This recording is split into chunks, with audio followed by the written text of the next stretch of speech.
সেবা যে কর্ম আমাদের, ধর্ম আমাদের মানবতা। শোষিত পীড়িত বঞ্চিত মানুষের ভাগ্য গর্ব মোরা দিলাম কথা। ধর্ম আমাদের মানবতা, শোষিত পীড়িত বঞ্চিত মানুষের ভাগ্য গর্ব মোরা দিলাম কথা। আমাদের রক্তকে জল করা এই শ্রমে সাহারা সবুজ করে তুলব। দুর্গম গিরিয়ার দুস্তর পারাবা সম্পদে আজ ভরে তুলব। আপনার এই যে তারাপুর সেবা ভারতী সেবা উদ্যোগ, এর পিছনে প্রতিষ্ঠার পিছনে আপনাদের কি কারণ ছিল বা কি লক্ষ্য ছিল? কোনো জিনিস প্রতিষ্ঠার জন্য তার অনেক আগে তার বীজ রোপণ হয়। আমরা যখন কলেজে পড়ি সেই সময় আর আমাদের বন্ধু বান্ধবদের মধ্যে এরকম একটা আলোচনা ছিল যে তখন এইরকম যে সেবা ভারতী করবো এরকম গ্রামে একটা স্কুল তৈরি করতে হবে, একটা ছেলেদের জন্য একটা মেয়েদের জন্য। এবং সেইটা পরবর্তী ক্ষেত্রে রূপান্তরিত হয়েছে যে আমরা যখন পড়াশোনা করছি তখন চাকরি বাকরির চেষ্টা করছি, তখন এটা ঠিক হলো যে আমরা চাকরি বাকরি করি, ব্যবসা করি, যে যাই করি না কেন, একটা নির্দিষ্ট অর্থাৎ রিটায়ারমেন্টের পরে অর্থাৎ 60 বছরের পরে আমরা কেউ বাড়িতে থাকবো। আর আমরা এসে সঙ্গে সঙ্গে বাড়ির বাইরে থেকে সমাজের কাজের জন্য বানপ্রস্থ আশ্রম নির্মাণ করে সেখানে করব। সেই সময়তে আমাদের এক বন্ধু, সে রহড়া নামকিন মিশন থেকে পড়াশোনা করেছে, সে বলল, বিদ্যুৎ মণ্ডল, সে বলল আমাদের যে বানপ্রস্থে আশ্রম হবে সেখানে কিন্তু একটা স্কুল থাকা দরকার। তারপর আমরা তখন সবাই বয়স্ক হয়ে যাব, আর সেই সময় যদি ছোট ছোট ছেলের মেয়েরা যদি আমাদের সামনে থাকে তাহলে আমরা কাজ করবার প্রেরণা পাবো তাদের কাছ থেকে। সেই মতো এই ঘুরতে ঘুরতে ঘুরতে ঘুরতে 2002 সালে প্রথম আমরা এই চাকরি সূত্রে, আমি আরএসএস প্রচারক হিসাবে কাজ করেছি সেই সূত্রে, এবং বিভিন্ন জায়গায় মানে মধ্যপ্রদেশের বিলাসপুর থেকে শুরু করে, রায়পুর থেকে শুরু করে, আদ্রা থেকে শুরু করে সেই সব জায়গাগুলোতে কাজকর্ম করতে গিয়ে যেসব বন্ধুবান্ধবদের সঙ্গে পরিচয় হয়েছে, আর আরএসএস করার জন্য লোকাল যে সমস্ত আমাদের বন্ধুবান্ধব যারা ছিল আর কি, তাদের সঙ্গে মিশে আনুষ্ঠানিকভাবে আমরা এই তারাপুর সেবা ভারতী সেবা উদ্যোগের সূচনা করলাম 2002 সালে। আর তখন থেকে সেই স্কুল চলতে লাগলো, কিন্তু লক্ষ্য ছিল আদর্শ গ্রাম নির্মাণ। তো আমরা সেই স্কুলেই এখন আটকে আছি। আর এই পাশে যে আদিবাসী যে বেল্ট আছে সেইখানে আমরা একটা সংস্কার কেন্দ্র চালাচ্ছি, বনসৃজন চালাচ্ছি, এই কাজগুলো চালাচ্ছি। তার সঙ্গে দাতব্য বিভিন্ন সময় হেলথ ক্যাম্প বা আই ক্যাম্প এসবগুলো চলছে। কিন্তু মূল যে লক্ষ্য সেখানে এখনও আমরা স্পর্শ করতে পারি না। যে আদর্শ গ্রাম বলতে সেই গ্রামে কেউ বেকার থাকবে না, সেই গ্রামে কোনো কেউ নেশা করবে না, এই যে সমস্ত বিভিন্ন লক্ষ্যগুলো ছিল, সবাই জৈব সার ব্যবহার করবে, সেই জায়গাগুলোতে কিন্তু এখনও আমরা পৌঁছাতে পারিনি। আমাদের চেষ্টা চলছে, কাজকর্ম চলছে। আমরা পরবর্তী ক্ষেত্রে সেই লক্ষ্যে কী করে পৌঁছাবো সেটা আমরা চালিয়ে যাচ্ছি। 2001-এ আপনার যে সদস্য সংখ্যা ছিল, আর বর্তমানে সদস্য সংখ্যা কি বেড়েছে না একই অবস্থায় আছে?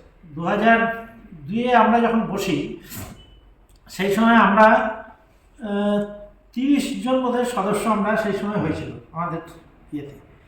তো পরবর্তী ক্ষেত্রে সেই 2002-এর বৈঠকে আমাদের ঠিক হয়েছিল যে আমরা কিভাবে কাজটা করব, যে সবাই 1000 টাকা করে বছরে দেবো, 100 সদস্য মিনিমাম করতে হবে। সেই 100 সদস্য করলে 1 লাখ টাকার কাজ প্রত্যেক বছর আমরা কিছু করতে পারি। কিন্তু পরবর্তী ক্ষেত্রে তো সেখানে থেমে থাকেনি, সদস্য বাড়েনি, কিন্তু যখন স্কুল করবার পরিকল্পনা হলো তখন জায়গা কেনা থেকে শুরু করে অন্যান্য যে বিষয়গুলো আছে সেগুলোর জন্য গ্রামে গ্রামে ডোনেশন কালেকশন করা, এ করা, তার সঙ্গে সঙ্গে সদস্য সংগ্রহ এসব চলছে। এবার পুরনোরা কেউ আছে কেউ নেই, এরকম করতে করতে এখন পর্যন্ত সদস্য সংখ্যা 82-তে পৌঁছাতেছি। এখনও আমরা 20 বছরে আমাদের লক্ষ্য 100-তে আমরা এখনও পৌঁছাতে পারি। তবে এবারে রজত জয়ন্তী বর্ষ, লক্ষ্য আছে যে 100 অন্তত আমরা পৌঁছাবো, পরে বাকি কাজ দেখা যায়। সেবা ভারতী সেবা উদ্যোগ মানে প্রতি মাসেই আপনারা বসেন? হ্যাঁ, প্রতি মাসেই আমাদের সেন্ট্রাল এক্সিকিউটিভ কমিটির বৈঠক তৈরি হয় এবং তার মিনিটসও আমরা সবাই কাছে পাঠিয়ে দিই, এবং সেই অনুযায়ী বিভিন্ন জায়গা থেকে সাড়া মেলে। এবারে আমরা সেবা ভারতীর যে একটা তারাপুর সেবা ভারতীর একটা ওয়েবসাইটের কাজ শুরু করার চিন্তাভাবনা করছি। সেটা অনেকটা কাজ এগিয়ে গেছে, হয়তো 1 মাসের মধ্যে আমরা সেটা লাইভ করে দেব, এবং যার ফলে আমাদের যে পরিচিতি সেটা ওয়ার্ল্ড ওয়াইডও হতে পারবে আর কি। সেখান থেকে আমরা যে ডোনেশনের একটা মানে সংকীর্ণ সীমা বেঁধেছিলাম, সেই জায়গা থেকে আরও অনেক বড় জায়গাতে আমরা পৌঁছাতে পারবো, এরকম একটা চিন্তাভাবনা আছে। আদর্শ গ্রাম যোজনা, কিছু স্কুল, এছাড়াও আপনাদের কী কী লক্ষ্য আছে? স্বরোজগার যোজনা তো মেন, আদর্শ গ্রামের সঙ্গে সঙ্গে স্বরোজগার যোজনা, তাতে স্কিল ডেভেলপমেন্ট করে কম্পিউটার শিক্ষা থেকে শুরু করে সমস্ত, অর্থাৎ গ্রামের সমস্ত ছেলে সব কাজ করতে পারবে, যে কোনো কাজের জন্য তারা এগিয়ে আসতে পারবে, এই ধরনের লক্ষ্যমাত্রা আমাদের আছে। যে সবাই যে আমি কেবল ডিগ্রি নিয়েছি এরকম, অর্থাৎ যে আমি ডিগ্রি নিয়েছি বলে ডিগ্রির সঙ্গে সঙ্গে বাড়ির যে কাজকর্ম, একদম রান্না বান্না, ঘর মোছা থেকে শুরু করে বিভিন্ন পরিষ্কার স্বচ্ছতা থেকে শুরু করে সমস্ত কিছু করবার প্রবণতা যাতে প্রত্যেকটা মানুষের মধ্যে নির্মিত হয়, সেইভাবে আমরা চিন্তা ভাবনা করছি। আচ্ছা, আমাদের এই যেটা আছে পর্যাবরণের বিষয়ের উপর আপনারা কী ভাবনা চিন্তা আছে আপনার?